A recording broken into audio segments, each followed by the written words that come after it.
we interrupt this fireball of a podcast to invite you to check out our incredible new show, Settling the Score. Hi, I'm Brody. And I'm Ronnie. And together, we're ranking every significant classical composer. From the 9th century to the now. From the Middle Ages to the modern age. From Bornell to Bach. From Bach to Beethoven. From Beethoven to Boulez and beyond. Join us on an epic step-by-step journey through musical history, in which every composer will submit their finest work to compete in the ultimate showdown to determine once and for all what is the greatest piece of music of all time! Really, bro? What? What's the matter? The greatest piece of music of all time. As if there's even a way to prove that. Dude, it's a rhetorical flourish. It's some kind of flourish. All right, I'll dial it back a little. Yeah, mezzo forte, please. All right. From rehearsal mark C. 1, 2, 3. Settling the Score. Available now on your favorite podcatcher.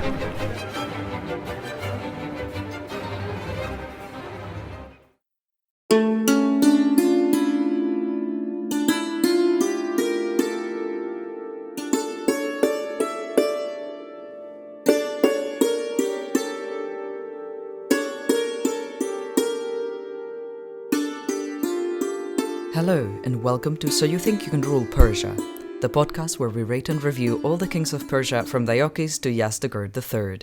I'm Serial, and my pronouns are they, them. And I'm Umberto, my pronouns are he, him. Hello everybody, and welcome to episode 55, which is Vologases III. Look at us, still going. Look at us. Not to say that I'm like amazed or past anything, half of but it, and we're still going. That's pretty good, right? Yeah, look at it. And this is a bit where a lot of people who know Parthia mostly from Roman history will jump in, because this is when Ctesiphon becomes the Roman emperor's holiday home. I see. So we'll find out why that happens. I mean, we've sort of seen why, but we'll figure out in more detail what the heck is going on. Cool. So, yeah. Well, we could start by recapping a bit of what happened during Pacorus II's episode, our last episode. Well, during Pacorus' episode, everything burnt to the ground. Yeah, it was very disappointing. We finally had a bit of respite after, king after king after king for a few years where nothing could get fixed and everything was on fire and we just had no stability. And then we had stability for a little while. Things seemed to be better. One king, single-handedly managed to fix the empire and essentially get rid of all the issues that we'd been having. And then it lasted not even dynasty. That one lifetime. Yeah, that lifetime. And then everything is back to just terrible, on fire. Yes. So I am very Flames. disappointed. I had so much hope. Yeah, no, there was... Hope was never an option, Serial. Okay. So, to recap the damages we've received, we've lost to the east. The east is being crushed by the Kushans. The Indo-Parthians don't exist anymore. They've been eaten by the Kushans again. In the west, Mesopotamia is gone under a usurper called Osroes, and he also has control of Armenia. In the middle, we're left with Pacorus, and now Vologases, just holding the center of the empire, kind of just keeping it alive, just keeping the embers still living. But there are threats everywhere, and it will just take a bit of a big push and the empire will collapse. So let's see what happens today. Do you have high hopes, Serial? Do you think Vologases III is going to restore the empire, or do you think he's just going to lead it gently to its grave? Well, okay, so the thing is, if we're really that close to disaster and to the empire just stopping existing, but we have more episodes to go. I'm like, well, that doesn't happen. The Achaemenid Empire and the Seleucid Empire both died. Sure. Okay, so you mean the dynasty? Yeah, itself. They might be replaced by something new. Who knows? Yeah, well, then I expect that might happen. Actually, yeah. Okay, good to see the optimism. Yep. Well, we had the one chance, and this guy blew it. So Yeah, Pacorus, my dude, you should have been competent, please. But, okay, let's see what Vologases III does. First of all, let's say that we don't have a Vologases II. We're not covering him. Because he was a short-lived usurper under Pacorus II at the beginning of last episode, so you just decided... we don't care. Yes, he's not relevant. Yes. I mean, I dispute that he should even get a number, but historians do give him at a least number. agree on these numbers, so, for the one time they agree, I'm just going to go along with them. Okay. So that's good. But okay, let's find out about Vologases' life. So Vologases was the son and heir of Pacorus II, but since this is a very poorly documented period, we don't really have many details. Surprise. Yay. The things that we know are that he had 2 brothers that you should remember. One of them is called Oxidares, Okay. and another one is called Parthia. I will write those names down, because there's no way Yes. I will remember. Parthia especially, it took me a while to understand how to pronounce it, but yes, it's... Well, I'm it's sure a that lot. the English language didn't make it easier. No, definitely not. So, he has 2 brothers, and... Oxidares, with an X. Yes. Nice. Axe. Yes. So, as we saw, in the last years of Pacorus' reign, he lost the western portion of the empire to a usurper called Osroes, who is now ruling in Ctesiphon, and recognized as the Parthian king by the Romans, because, well, Is the he's Romans. the one that owns the border with the Romans, so there we are. And, well, the other things we know are that in the last years of Pacorus II's reign, he made Vologases his co-king and heir, and the succession was relatively smooth, supposedly. Because now, in 110, Pacorus dies, and Vologases is left with a massive chunk of the empire missing, and an ongoing civil war with Osroes claiming to be the king of kings. So we kind of need to break him down a little bit. So what is Osroes' deal? Well, it looks like he had his power base with the western nobility and in Elymais, where he may have started out as a vassal king of Elymais and then grown from there into owning all of Mesopotamia. But as we saw, Osroes doesn't only claim dominion over Parthia, but he also claims influence over Armenia, which is the bit that's connected to his empire, and it's owned by an Arsacid prince, so there we go. And to make sure that he would gain proper control of Armenia, Osroes replaced the king of Armenia, Tiridates, maybe the younger brother of Vologases, the first Arsacid king of Armenia, so the one that we imposed when things were going well. So Osroes replaced the king of Armenia with Oxidares, I told you, which is the younger brother of Vologases. So he is sort of jumping to a nearby side of the family, giving a crown to presumably his nephew, which must have bummed Vologases because his younger brother is now working for the enemy. I see. In the Civil War. So not fun, not great. You don't say. Yes. But Serial, who do you think notices when a king of Armenia changes? Well, Rome, I guess. Yes. Clearly. Rome has noticed. The Roman Emperor Trajan has just built a column for himself after defeating the Dacians and conquering them, and adding a new province to the empire. And now that he looks east, he sees, interesting, Armenia's changed ruler. But the last king of Armenia came before Nero and got his crown from him in Rome, if you remember. And Trajan asks, why is this new king of Armenia not coming to me and getting his crown from me? Trajan. Right. I have a new column I could show him. Well, It's great. maybe you're not the center of the world, Trajan. Don't tell him that. Right? So Trajan sets off east with an army, deciding that, fine, if the king of Armenia won't come to him, he's going to pay him a visit. In the meantime, Osroes, the current king of Mesopotamia and usurper, freaked out. He said, oh no, I didn't read the small print of the treaty. I thought this was a one-time thing. Sure. Oh god, Trajan, I'm sorry. Please leave. I'm fighting a civil war. I don't need this. So Osroes deposes Oxidares, his first king of Armenia, and replaces him with his other brother, Parthia. Okay. So, again, more brothers betraying Vologases, but I guess he is not popular right now. Like, is he, like, do we see it as something somewhat good in the sense of, oh, this is still our family, or are we like, how dare you? You're an opponent now. It's still our family, but Osroes is also like an uncle or a cousin, so this is a family affair. Yeah. God. It's like, how dare you move on that side of the family? That sort of thing. Okay, but now that Osroes has made Parthia king of Armenia, he sends a message to Trajan saying, hey, I wanted to have your opinion on who should be king of Armenia. Is this fine? Just checking. For funsies. Also, here, have some gifts. Please don't hurt me. I'm fighting a civil war. Vologases is in the east. And Trajan refused the gifts, and only answered that friendship is determined by actions, not words. Well, like, he's got a point, I guess. Yeah.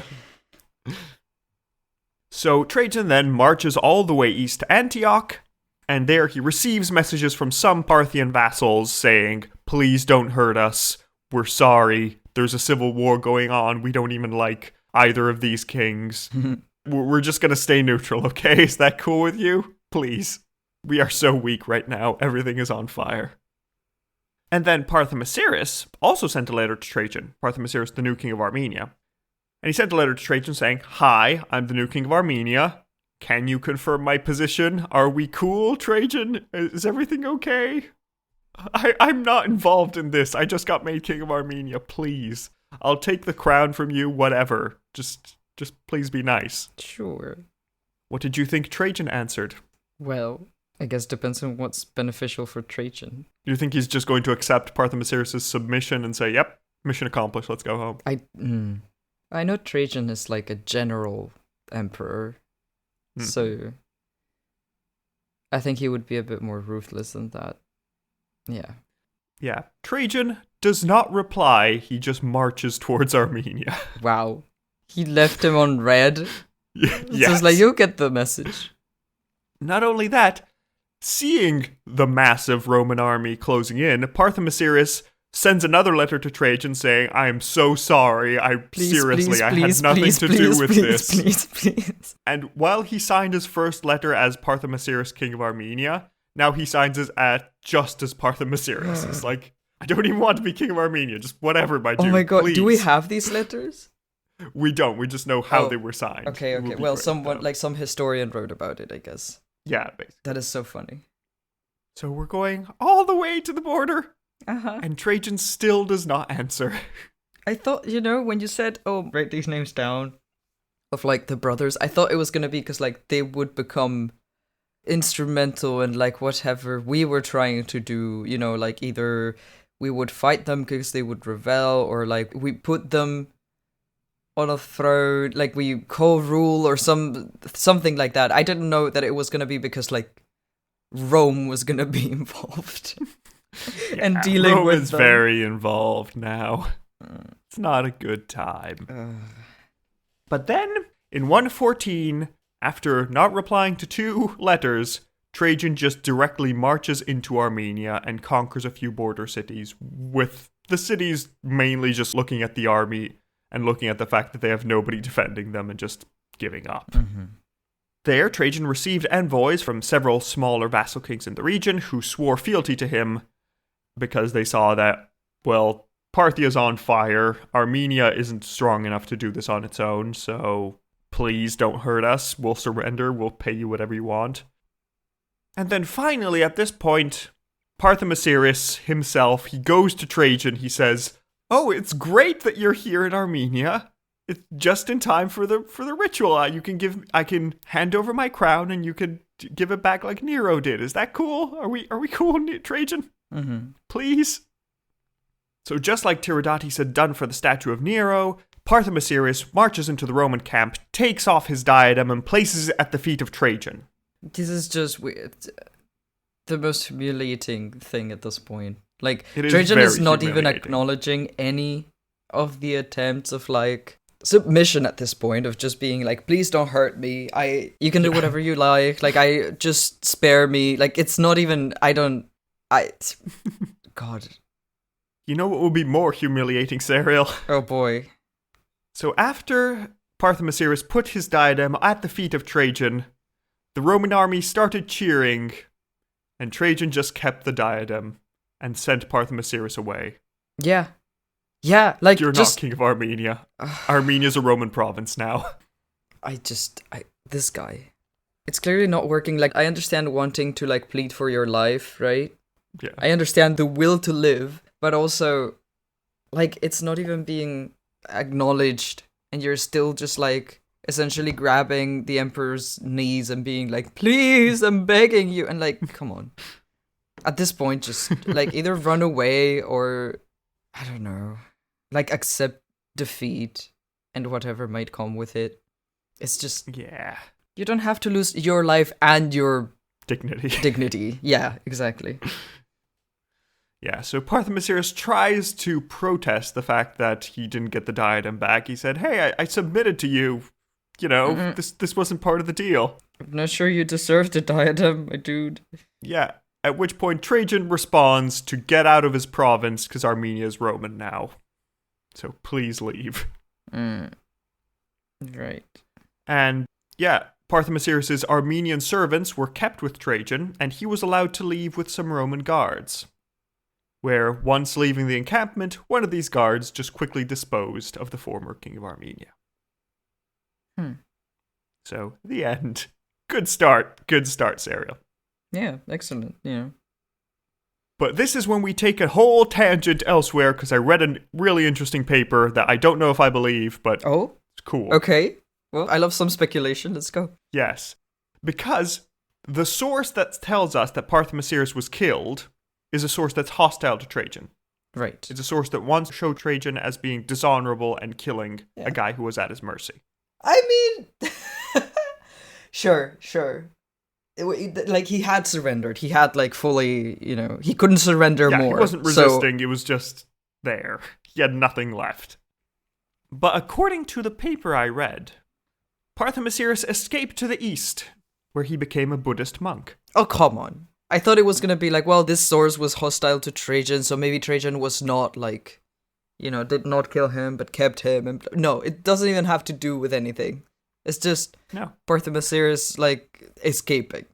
Come on. Yes, because according to this theory, Parthomasiris traveled to the east and arrived in China in 148, where he became known as An Shigao, and he translated the first Buddhist text into Chinese, which started Chinese Buddhism. Oh, come on.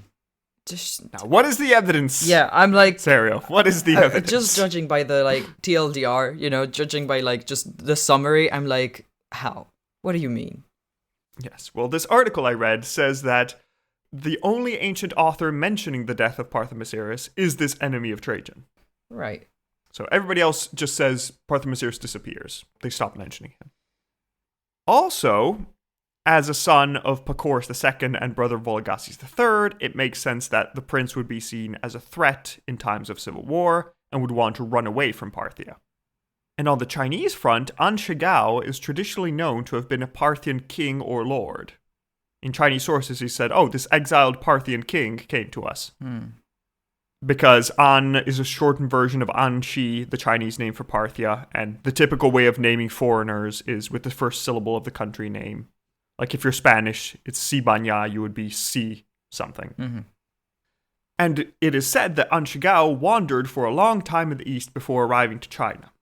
So do I believe this? Not really. Because there were a lot of Parthian nobles that could have just randomly gone to the east in a time of turmoil. But it is an interesting story, which is why I'm telling you this in my role as a Herodotus. So, not saying I believe it, but it would be cool if it were true. Fair enough, But anyway, back to the narrative. Armenia has fallen to the Romans. What do you think happens now, Serial? Well, can we go back to, like, the empire at hand here? Yes. Because, this is neither Persia, not, This podcast is not about Rome or about Armenia. So can we please? Well, Trajan decided to start marching east towards the Parthian Of course he Empire, did. conquering a few of the bordering nobles and vassal kings.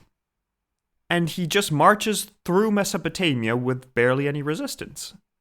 Yeah. Because at this point, you'll remember, there's a civil war going on. So Osroes wasn't expecting an attack from the west, and he was off in the east of the empire in Iran, fighting with our supposed protagonist Vologases III. Yeah. Supposed protagonist who has been barely mentioned this entire episode. Yeah.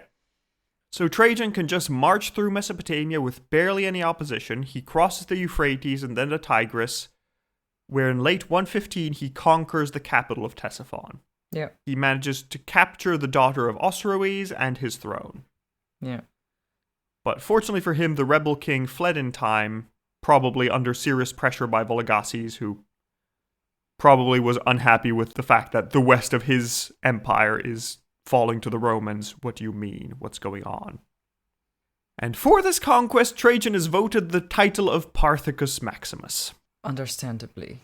Because, to be fair, it's like kicking somebody who's fallen down, but Yeah. he did get Ctesiphon. Yeah. Like, we don't like the Romans in this podcast, right? Like, that comes with seeing the other half of the The story. territory, yes. But, I mean, like, we were just ashes at this point, so I'm like, yeah, whatever. yeah. What are we gonna do? Yes. So Trajan then proceeds from Ctesiphon down the Tigris and receives fealty from the king of Karakine, and arrives all the way to the Persian Gulf, claiming that if he were still a young man, he would manage to go all the way to India like Alexander. Oh, if only I could totally do it. But, I have something. But he still claims that he traveled further than Alexander because he started from Spain. So Fair. still counts, which But, I guess is technically true, but not the point yeah, no. of Alexander. But Why? there we Like, go. just stop comparing yourself to Alexander. Like, this is Oh, not a good he's still thing. going It's to. not a good thing. Like, stop this. Yeah. He then passed by Babylon, which he found mostly in ruins, and he made a sacrifice in the room that was said to be the one where Alexander the Great had died about 400 years previous. But this is when things go wrong for the Romans. Because Vologases has a chat with Osroes, the usurper. They agree that if there's one person we hate more than each other, it's the Romans. Yep. So let's just make a deal. Let's put the civil war on pause and let's collaborate to kick the Romans out. Then we can restart it later on. How does that sound? It's also been suggested that Osroes, being in the weaker position, just accepted to be a vassal to Vologases and said, okay, I'll rule Mesopotamia in your name if you help me reconquer it. Oh, okay. So it's like the civil war will be over, but, I'll still hold some power. Yeah, but good trade-off, I guess. Yeah, 'Cause- pretty much. yeah. And at the same time, this allows Vologases to use half of his army to fight the Kushans in the east, which are still streaming through into Iran, and use half of his forces together with the forces of Osroes in the west to push back the Romans. And it's also at this moment, while he's in Babylon, that Trajan receives news that all his conquests are on fire. He finds out that Armenia has rebelled under an Arsacid noble. And at the same time, a ton of cities in Mesopotamia have expelled their garrisons or killed all of them by surprise. And now all of Mesopotamia is basically back in some sort of Parthian hands. At the same time, all the Jewish people across the east of the empire rose in revolt against Rome, because after getting in contact with the large Jewish population of Babylon and Ctesiphon and Mesopotamia, which had been sponsored there by Artabanus III a while ago. And this all forced Trajan to send his armies to restore order. And Seleucia was one of the rebelling cities, and Trajan's troops burned it to the ground in retaliation, which pretty much confirmed the terminal decline of this former capital of the empire. At the same time, Osroes sent his own son, called Parthia, because I guess that's a popular name structure. And Parthia is sent to try and help out and reconquer Mesopotamia. But of course, since there are Sakids, they get in an argument. And Trajan writes to Parthia and says, "Do you want to be my vassal king of Parthia? Does that sound good? Okay, great. Please control Parthia for me. I don't know how nobles work." So Parthia is now crowned king of Parthia by Trajan in Ctesiphon in front of all the pro-Roman nobility. But with things being now very chaotic, Trajan decided to retreat in late spring of 117 to plan a counteroffensive, but things start to fall apart further in Mesopotamia.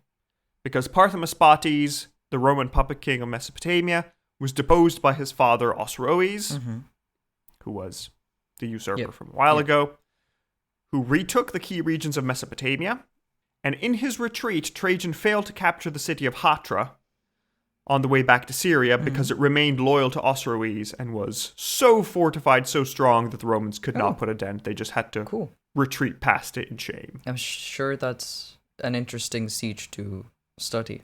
Oh yes. We don't know much about it, but we know about Hatra from the future, and they are very hardcore. Interesting. Okay, cool. And then finally, in August of this year, the Scourge of God, Trajan, is finally dead. Because he dies from disease, and at last, the empire's sort of at peace. Yeah. And, well, the new emperor Hadrian took one look at the flaming trash fire that was the eastern frontier and said, "You know what? Let's pretend this expedition never happened, okay? Are we good? Let's go back to the traditional border of the Euphrates. Armenia can be given to the Arsacid rebel that took it for himself. He can keep Armenia. It can be neutral again. Is that good? Is that fine? Okay, great." So Hadrian withdraws, and Parthia is now at peace once again. Although the problem is that most of Mesopotamia has been ransacked by a marauding army of Romans. So that's not fun. Yeah. Also, situation is awkward between the Parthian government and its Western vassals, because a lot of these Western vassals had just surrendered to the Romans as soon as possible. So that's awkward when you get back. It's not fun. It's just a bit unpleasant. Well, how's Parthia itself doing? Well, there are two options. It's either doing bad or very bad. Because on the very bad option, it's possible that Vologases begin to fight with Osroes, who was in control of Mesopotamia now and wanted to retake the western part of the empire. So that's unpleasant.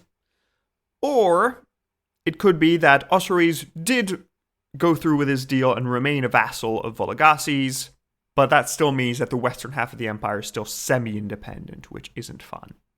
And essentially, the moving west of Vologases' coins is just representative of him gaining more authority over the region.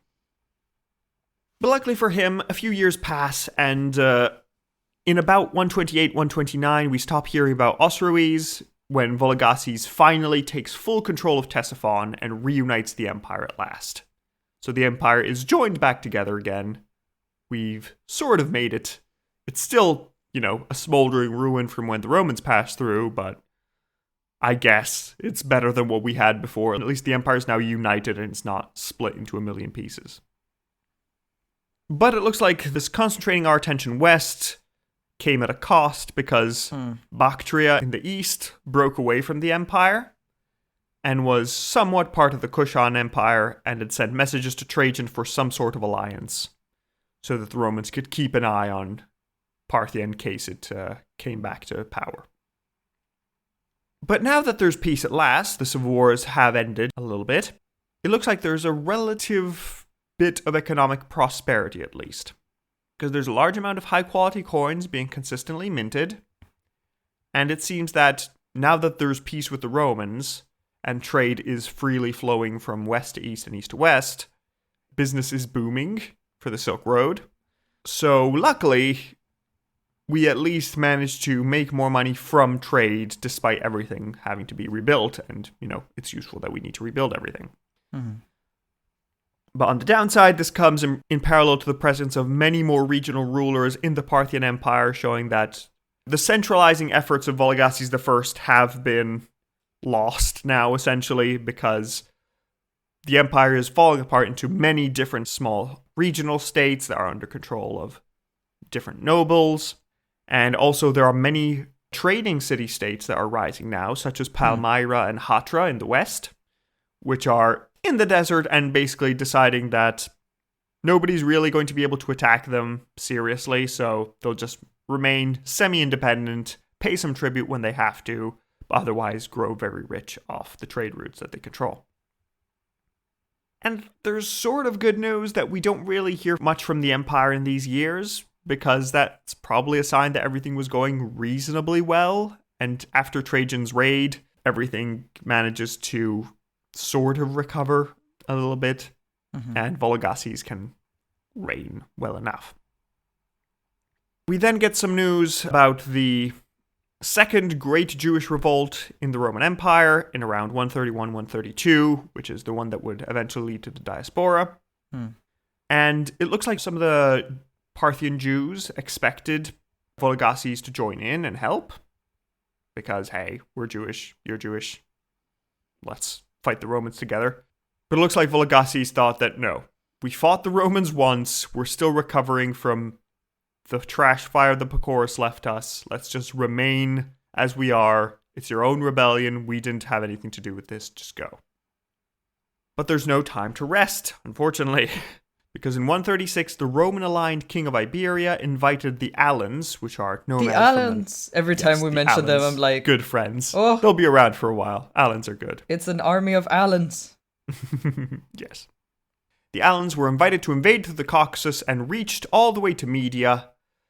And the invasion went very badly for the Parthians, who tried to fight the invaders, but were defeated and barely managed to escape with their lives, leaving Mesopotamia to be raided by the nomads, until the nomads just left on their own. They were not kicked out, they just left because they were too full of booty to, move anymore. Oh, I hate when that happens. Yes. Suffering from success. So Vologases then sent an angry letter to the Romans saying, your vassals just let a bunch of nomads through into our empire. What gives? I thought we were at peace. What are we doing? And to his credit, Hadrian invited the Iberian king to Rome to explain himself, but the Iberian king basically refused, and there was an exchange of insults between him and Hadrian, so the Romans are sort of shaky now in the Caucasus. And it also looked like the Alans even raided some bits of Roman territory, but were pushed back by the local governor, who incidentally is Arian, which is the guy who wrote our main history of Alexander, so it's nice to meet him at last, so that was neat. Hey. Yeah. He also wrote a history of Trajan's Parthian expedition, but unfortunately only survives in fragments, so we don't get more details about it. But, Serial, everything's been too calm and peaceful. Yes, I for was like gonna 6 say. seconds. There's just nothing going on. I don't know. No. I'm gonna get bored here. So the last few years of Vologases' reign are obscure, but we know that there was a pretender he was fighting in Iran called Mithridates IV, from a different branch of the Arsacid family, which is very separate. We have no idea how he's related to everyone else. He's just elsewhere. So there's this little civil war which is smoldering. Vologases is keeping it under control, but we don't really know much about it. Another element that we know is that Vologases sent a golden crown as a present to Antoninus Pius, as congratulations on becoming Roman emperor. So they're maintaining the peace. Things are still good. We're just worried that something terrible will happen, but who knows? But Vologases would not manage to end his reign in peace, because there is something that would be very dramatic if we had sources, but since we don't have sources, I will try and dramatize it for you. Because remember that usurper Mithridates IV that I just mentioned 5 seconds ago? Him. He has a son called Vologases. Because, Because it's too simple to have different names. This son called Vologases IV, which is interesting. Okay. So we're not really sure what happened exactly, but in May 148, we start to get coins of the new king Vologases IV being king of kings, ruler of all the empire. So there are 2 options for the end of Vologases III, our protagonist. Option 1 is that Vologases died of old age. Yeah, as one does. But then there was a palace coup, which replaced him with Vologases IV. So there might have been a short-lived heir in the middle, but Vologases IV managed to corral all the nobles, make himself king of kings at Wouldn't last. be new, That's happened could be. before. Or maybe he just made himself elected king somehow. It happens. Or an alternative version, which is worse for Vologases III, is that... Murder? Yes, murder. Uh-huh. Is that this Vologases IV had a palace coup, but it was a lot more elaborate and ended up killing his predecessor and putting this new branch of the dynasty on the throne. And at last, Vologases IV became the new ruler of the empire. Which is your favorite version, Serial? That will be the true version from now on. Oh, no pressure. I don't know. I mean, we don't know either way how Vologases IV made it to the throne. No. He did make it to the throne from being the son of a minor usurper. Yeah. So that's impressive. I don't know. I feel like I find the Vologases IV convincing the nobles the more interesting one somehow. Okay. Because, not like with or without the resorting to murder, I think it's interesting that somehow he appears now here as if there were no other options, regardless of how Vologases III died. Mm-hmm. Like, how did he make it to the throne? Yeah, it's infuriating that we don't have more sources, because there's probably a really interesting story in here about, the son of a minor usurper becoming king of kings at last. Yeah, why him? Despite not, he clearly did not win the civil war. Yeah, the usurper is still a usurper. Yeah. Was not recognized. But then somehow he made it? Yeah, it's very surprising. You have to wonder what happened there, but... Interesting. Unless we discover some great new Parthian sources, we will not know. Sadness. Oh well. But yes. So yeah, that is the end of Vologases III. Thoughts, Serial? I mean, when you have to keep repeating that someone is the protagonist, it makes me doubt that they are the protagonist, Yeah. Not the best narrative strength. Yeah, the thing is that Osroes feels like the protagonist because he's just the one in contact with the Romans, and so he's the one and going back and forth I and feel like everything. it has a lot to do with sources, of course. Yeah.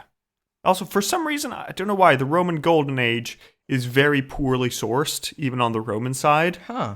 So, don't know why, but that's a thing that happens. Maybe if there's not much happening, then, not much to write about. Yeah. Like, either you decide to write about culture and arts and, like, the things that tend to flourish during these periods, or So, yeah, it is disappointing that we don't know more, but who knows. Okay, so are you ready to rate Vologases III, Serial? Yep. I mean, that's as ready as I'm gonna ever be, so let's Let's go. Mm-hmm. Our first category is final moments. How interesting was his death?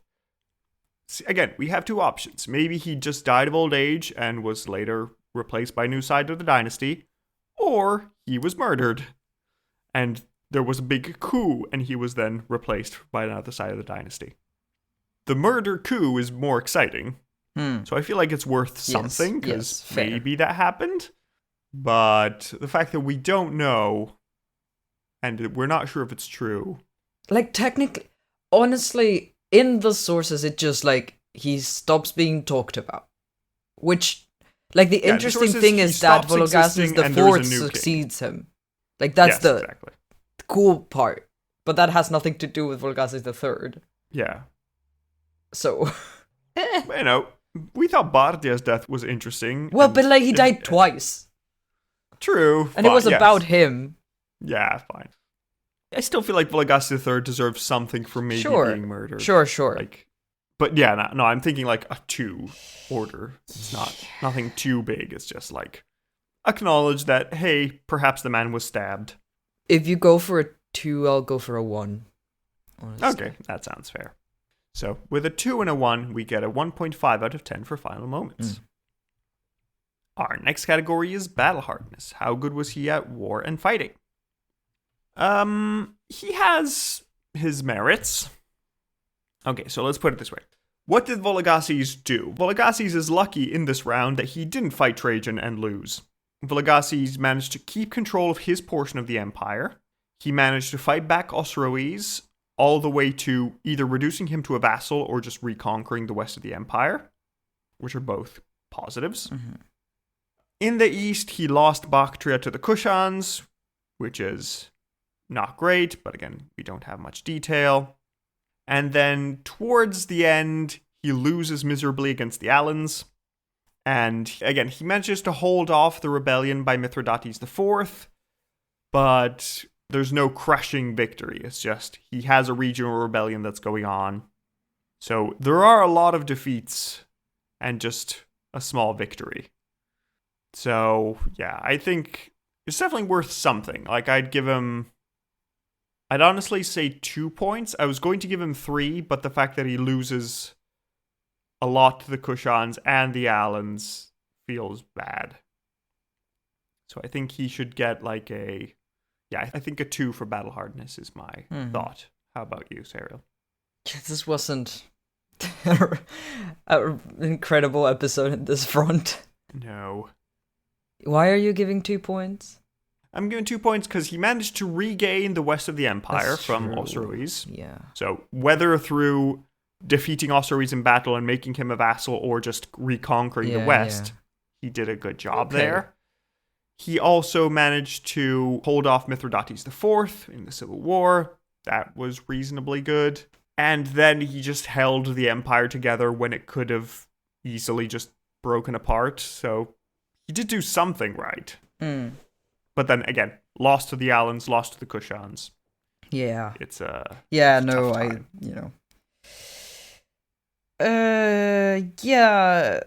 I guess. Yeah, no, I think a 2 makes sense. I agree. 2? Yeah. Yeah. So with a 2 and a 2, we get a 4 out of 20 for battle hardness. Our next category is scheminess. How good was he at plots and manipulations? Scheminess, again, with the sources, we don't really have much. Unfortunately, this is not a good period for sources, sadly. What we do know is that it depends how far you want to call it schemy, but he did manage to gain some sort of deal with Osroes, either to have a temporary truce to fight back the Romans, or a permanent truce where Osroes fully became his vassal, and then Vologases reabsorbed the western provinces after Osroes died. Whether it's scheminess or not is debatable. It could be more or less. But yeah, I feel like that's worth like half a point, maybe. And then otherwise, scheminess, there's not really much by Vologases. There's just there. I feel like the tension here is between a 0 and a 1. There's just not much that we know about him doing stuff. So what are you thinking? Is it worth a 0 or worth a 1?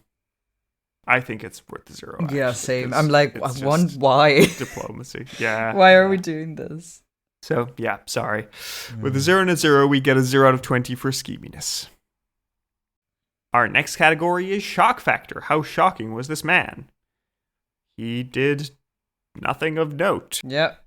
I mean, again, as a person, we don't hear much about him. He is just this nebulous force in the east that's sort of doing stuff. It makes me really sad that it's also because we do not have much sources that we don't know more. Even if things went terribly, like at least when things go terribly, sometimes you have like a lot to talk about because, things are going terribly. Yeah, shock factor, he just didn't do anything that we know of. Yeah. So yeah, I think just another 0 is for him. So yeah, 0 and a 0, 0 out of 20 for shock factor. Our next category is Aaron Shine. How good was he for the Empire in general and Iran in particular? We have more to talk about here. He did do some positive things. So on the bright side, he managed, together with Osroes, to kick the Romans out of Mesopotamia, get them to stop, go home, Romans go home. Yeah, you're drunk. In a very wise way, a more impulsive ruler would not have done this. He managed to make a deal with his enemy in the Civil War, saying, there are more important things than this right now. Let's fight the Romans, and then we can decide who wins. So I feel like that's a worthy choice. Just decide to set aside your differences for the time being, and then go there. There's also some more points regarding him actually regaining the west of the empire. the west of the empire was gone. Yeah. Now it's back, either through diplomacy or just, fighting. But we have it back. Pacorus lost all that, but now Vologases has regained it, so that's positive. Fair enough, yeah. We also hear that trade is doing quite well in the empire. It's flowing, and there is some prosperity after the original wars. So that's good. On the downside, Mesopotamia has been burnt. First by the Romans, then by the Alans. So it's going to take a while for those cities to recover. And they're just having a bad time, Serial. It's not good. Yeah, I saw. I figured. And also in the east, we're losing all of Bactria to the Kushans. Yeah, we know So things the are east of the going empire is badly. We falling know. apart. Like this. It's okay, not good. can we just go for a 0? I don't. You're not going to give him anything for the fact that he restored the empire to its full size? Does it count? Everything is good. Like. I mean, no. Feel free to give him a 0. No, I just think that it's okay. worth- Like that did happen, so I guess. he guess could have just lost the west of the empire to the Romans, and then we'd just be Iran and have no Mesopotamia. fair enough. So I feel like that's again. Is he the best king? Is No. he going to win any best king prizes? No. Best king prizes. But I feel like he is better than Pacorus, who just lost things. At least Fair. Vologases managed to regain things. Yeah. So Yeah. Okay. yeah. It can't be a 0. It's just I see the empire No, just. I'm between like, a 2 and a 3. Yeah, I see the empire dying, and I'm like, it's gone. No hope left. Yeah, the empire is not doing well now, and we'll see if Vologases IV fixes things, since he's from a different side of the family. Maybe he's bringing some new blood to the situation, but Yeah. I feel like 3 and a 2 is... Yeah, I'll go for a 2 then, just to reflect my lack You of go hope. for a 2. I mean, that it's fair. I'll also go for a 2, because there's just so much devastation in the empire. It's Yeah. better than it was before, but that's not saying much. No. So, yeah. With a 2 and a 2, we get a 4 out of 20 for Aaron Shine. Our next category is Face of Faces. What do you think this man looked like? And here, Serial, I tell you to be hopeful for the coin, Okay. because I think it looks nice. Also, I have a replica of this coin Oh, with me, which is nice. neat. Interesting. So, I mean, he's not that good of a king in the sense of like for an episode. So I wonder what makes this coin so special that you got a replica from it, like of it. Oh, it was just available. Well, okay. I thought it was like, oh, this looks really cool. I think it's a nice looking coin, Okay. but it was just the one that was available I as a wonder replica. why. I just needed one per dynasty. Okay, so Serial has finished their drawing. Let me pick it up and describe it to you all. Yes, Yeah. yes, fair enough. Yeah. So People won't mind. we have a memory of an older drawing here, people. Yep. I feel like we've reached that point again. Yes. If you remembered the episode on Artabanus I, we have a man, an old man here, in a Parthian robe, looking sad, frankly. Sad. Yep. Looking just sad. He has a little diadem, long beard, sad eyes, and he's sitting at a table surrounded by fire, pouring a cup of water onto the flames, saying, "This is fine, ×2. Second time it happens. I don't know. We've gotten to this point. Who knows, Serial? Maybe now there's going to be a new Mithridates the Great that saves us all. Yeah. Is this Vologases IV? Who knows? Well. We'll find out. Yes. My hopes are not high. So, if any of you want to look at this image, you can go in the description of the episode down below, or you can go on our website at Serial's Portrait Gallery and have a look. Yep. And now let me show Serial what Vologases actually looked like, or at least what his coins looked like. Oh, yeah. And they can tell us what they Ooh, fun! Okay, I see what Yes, you meant. That's fun. I like it. Yeah, it's very triangular, everything. So there's a thick diadem with a bit of hair showing up at the top, and then somewhat like past the ear hair, as per usual. And then a very sharp, pointy beard, and a sharp nose, and big eye. It's a fun stylization, I guess. I like how stylized it is that his beard sort of looks like one of those cattle catchers that trains have Oh, yeah! at the front. That's true. That's so true. It's called a cattle catcher. I think it is. Let me double check. Oh no. That's a very American name, but it sounds like it. Cattle catcher. Cow catcher, not cattle catcher. So literally, yes. that doesn't make it better. Still, yeah. No. So there we go. Cow catcher, also known as a pilot. Ah, well, yeah, I guess. So there we go. He has a train beard. But yeah, I think that despite the fact that everything is going terribly, he at least looks interesting. I like the stylization of everything. It's very modern looking. So yeah, it's nice stuff. So yeah, what do you think? How would you rate this? Do you think it's better than Pacorus with his helmet last time, or do you think it's worse? How would you rate it? I like it less. I think the helmet was cooler. So, a couple points less. It's a bit boring.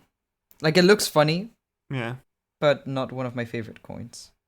I'm still impressed by the stylization. I think I'll go for a 6. No. I think it's different enough from the old coins we've had that it's just like, oh yeah, that guy. Fair enough, I'm just not very charmed. Yeah, feel free. I'll give it a 4. Okay. So, with a 6 and a 4, he gets a 2.5 out of 5 for Face of Faces. Ba-da-ba. Alright, next category is lengthiness. How long do you think this man reigned? Okay, well, he got apparently to a pretty old age-ish. Mm-hmm. We had Trajan going around, I don't know, I'll say 20 years? 20 years is underestimating it because he ruled for a grand total of 38 years. Okay, so almost double. Yes. My apologies. He reigned from 110 to 148, which is quite surprising because when I saw the list of rulers, when you see Pacorus and Vologases, that they each reign over 30 years, before researching this, I thought, oh, weird, this sounds like a really stable period. I wonder how Trajan manages to invade. And then you read about it and you're like, oh, okay, but everything was on fire for those 40 years, I see. Good to know. But yeah, so 38 years divided by 10 gives us a 3.8 out of 5 for lengthiness. And that brings us to the final score, which is a grand total of 15.8 out of 100, which places him between Gotarzes I and Seleucus II. Who, I hear you ask? Exactly. Yep. He is in the Teens Club, which is the, oh yeah, I remember that guy existed. He is 2 points below Artabanus I, whose portrait he takes from. So, yeah, could be better, could be worse. Yeah, could be better, could be worse, but not much worse, let's say.